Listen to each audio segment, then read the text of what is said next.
Good morning, Facebook. Here today, looking at Psalms chapter 63, looking at verses 9 through 11. And you see here in these three verses, David's given two reasons why he can continue to cling to God. He's given two reasons why he can even look to God despite everything that's going on in his life, despite how it seems like he's lost everything, despite how this pain just seems like it's coming in wave after wave after wave.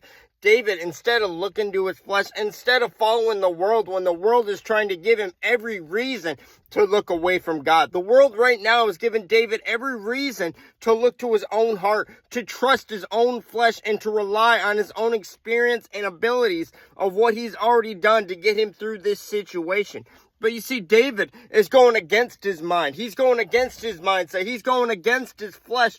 And instead of looking to himself, he's coming up with two reasons why he should continue to look to God, why he should fight through the pain, why he should fight through the isolation, why he should fight through all the feelings that he's feeling and continue to look to God. And you see, the very first reason that he says here in verses 9 through 10 is because David knows. David knows what God has done. David did not simply forget, as so many of us do when we stub our toe in a hard situation. You see, David remembers everything that God has done in his life, how he was in so many similar situations, from being that shepherd boy all the way up to first being anointed king of Israel.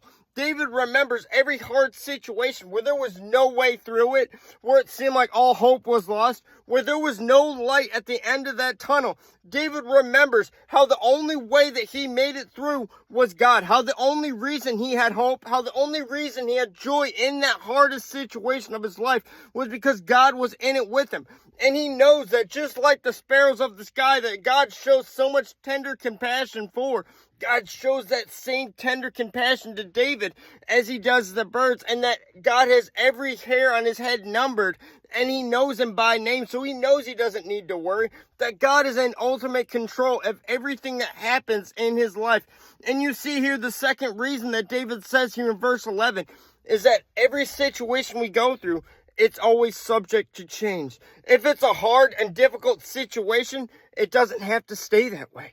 David knows by looking at the past and what he's already been through that God is the God of change, that God can change our situations if we're willing to look to him, if we're willing to let go and to let God take control, if we're willing to let go of the hardest struggles that we go through and lay it down at the foot of that throne. You see how God will take it and he'll change it and how he'll make us better from it. But here today, as Christians, we start our day. Can we have that same mindset as David? Can we truly trust